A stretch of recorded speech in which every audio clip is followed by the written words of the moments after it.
Let's stay with legal matters then. Today, the bail application for the suspects charged with the murder of South African rapper Kiernan aka Forbes and Tebello Motsoane is set to continue in the Durban Magistrate's Court.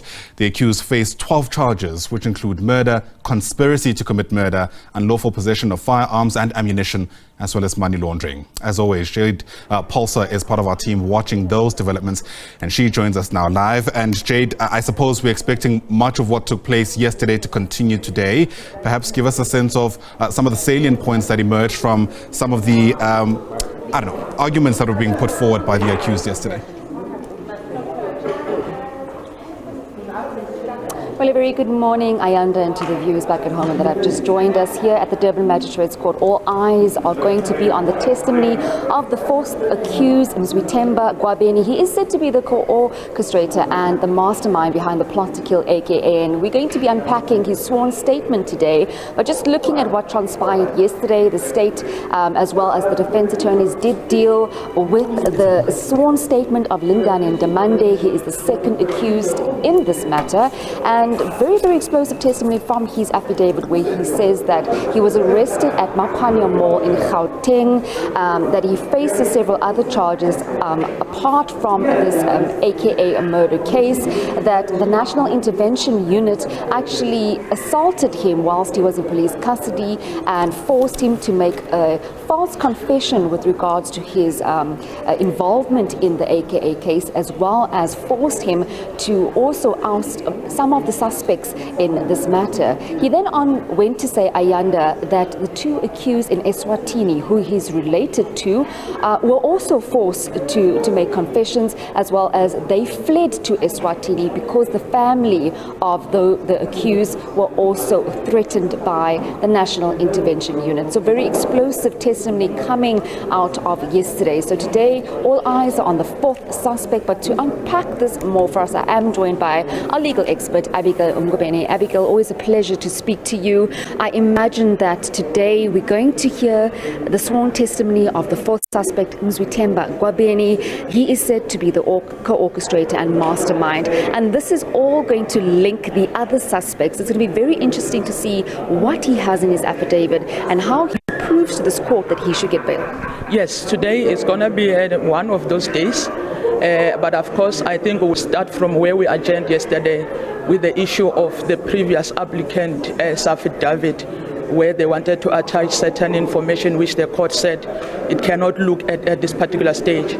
But we were hoping yesterday that applicant number 5 as well will have his affidavit read on record. So we're looking forward, because if he was then termed or named to be the mastermind and a coordinator, one would want to know how he's going to attack the strength of the state's case, as opposed to what he will feel that the state's case is weak. Then you will have to attack the evidence that is there on record, as far as he's aware, to state to the court that he has confidence that at the later stage he'll be acquitted. There's no basis upon which he can be prosecuted and be convicted. Now, Abigail, this morning word also broke that the Justice Minister, Ronald Lamola, has actually signed that request to have those two suspects extradited back to South Africa. And this reminds me of that the Gupta matter, where the documents were not properly processed in time. The possibility of those two being extradited back to South Africa. There is a possibility, but of course one will have to be clear to say signing papers does not necessarily confirm for us that the process will roll.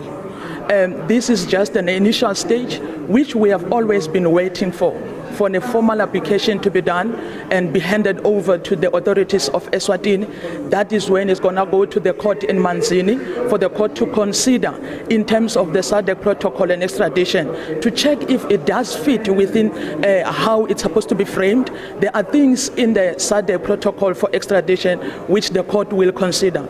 Upon other things, the South African authority will have to put the court there into confidence that the accused persons will be safe, the accused persons will be extradited and prosecuted for the offenses only that which they are extradited for. You understand? And there are also some other things that the court always consider to say, are there not going to be any violation of their rights when they are brought back for extradition? But this is the initial part. Inquiry is still going to take place, and we still have a long way to go. There are evidence, pieces of evidence that are in Eswatini which must feature into the South African docket and must follow processes of evidence, how they are going to be admitted and be featured in this particular court.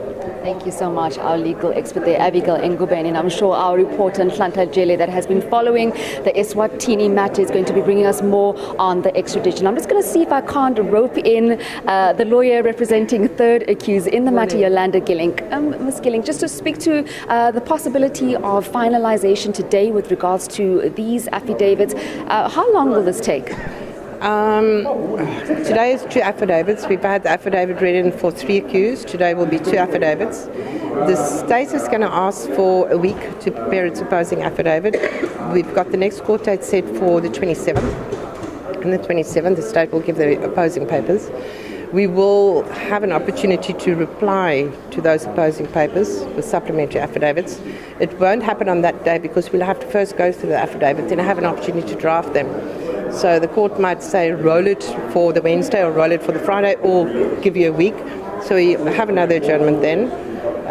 On that day of us reading it into the record and filing it, we might be asked to address court, which is either closing argument or address, depending what you want to refer to it as.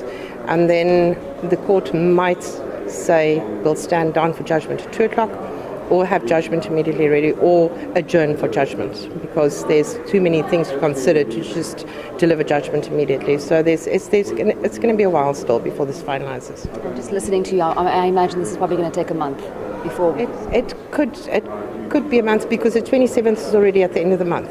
And we had our first experience, I think, on the 6th. So we should, yes, I think we will move over March. We'll go into April.